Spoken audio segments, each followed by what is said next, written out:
The judiciary's mission is to administer justice in a fair, timely, accountable, and accessible manner, uphold the rule of law, advance indigenous jurisprudence, and protect the Constitution.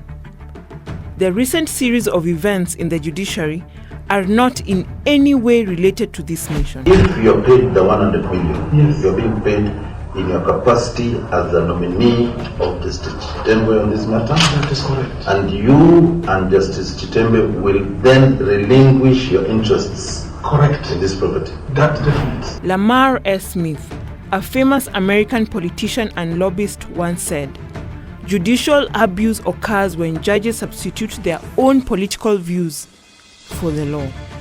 Is this the current situation in Kenya? Has the judiciary gone rogue? Walaikum salam, ukasidaje? Nashukuru alhamdulillah. Sasa mpende mkutano ndavisha Kiswahili nikakweka Daudi inaotakikana confaction kukala mimi na kuwakilisha uwe na nchi wewe zino 100 million. I will not run away, it will reach you. Recently, in a remarkably bizarre ruling, a rogue judge released a convicted terrorist who was serving a life sentence. You will serve life imprisonment. Elgiva Bwire Oliacha, also known as Mohammed Saif, who is a member of the Al-Qaeda affiliate in Somalia, pleaded guilty to multiple terror attacks in Nairobi. Bwire, alongside Felix Nyangaga Otuko, was responsible for the killing of 11 people at the Machakos Country Bar Station and a grenade attack at Maura's Bar. He was sentenced to life imprisonment by a Nairobi court. A terrorist and a murderer, Bwire is now free. Another indictment by the judiciary. Other deadly terrorists freely roaming the streets are Liban Abdullahi Omar, who masterminded the 2013 Westgate terror attack that claimed 71 people, Hania Sagar, Zamzam Abdi, Lul, and Nasteho Ali, whose 10-year sentence was overturned by Justice Dora Chepkwony. Hania Sagar has been freed after the High Court overturned her 10-year conviction over a botched terror attack at a police station in Mombasa. High Court Judge Lady Justice Dora Chepkwony overturned the sentence.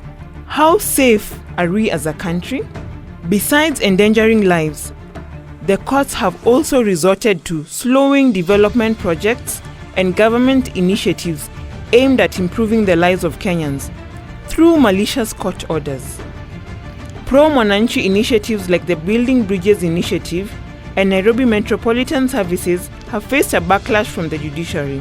High Court Judge Helen Wasilwa, on June 18, 2020, ruled that the transfer of functions from the Nairobi County to NMS was illegal and unconstitutional. A few days later, she revised the ruling and declared NMS properly constituted. Malicious, right? The ruling against BBI was more of judges reacting on their emotions rather than what the law says.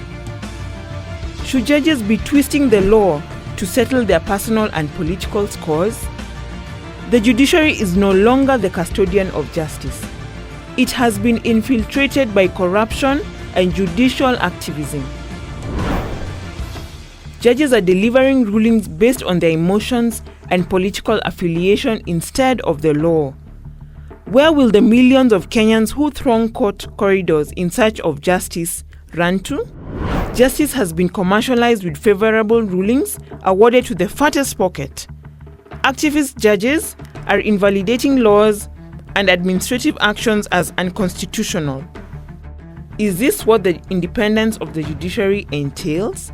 Recently, former Chief Justice Dr. Willy Mutunga shocked the nation when he directed judges to down their tools in solidarity with Justices Aggrey Muchelule, George Odunga, Weldon Korir, and Joel Ngugi, who are omitted from judicial appointments by President Uhuru Kenyatta despite having been cleared by the Judicial Service Commission. We will petition that the judges of the Court of Appeal to down their tools in solidarity with their 6 colleagues that the president has refused to appoint.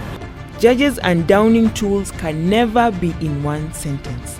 It's appalling how a whole former CJ would think of using guerrilla means in the place of diplomacy. Does he have the people's interests at heart?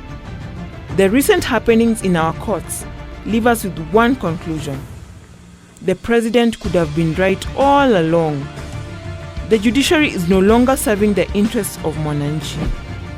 Paid the 100 million. Yes. You're being paid in your capacity as the nominee of Justice Chitembe on this matter. That is correct. And you and Justice Chitembe will then relinquish your interests Correct. in this property. That's definite. Tables have turned, and criminals are having a field day in our courts.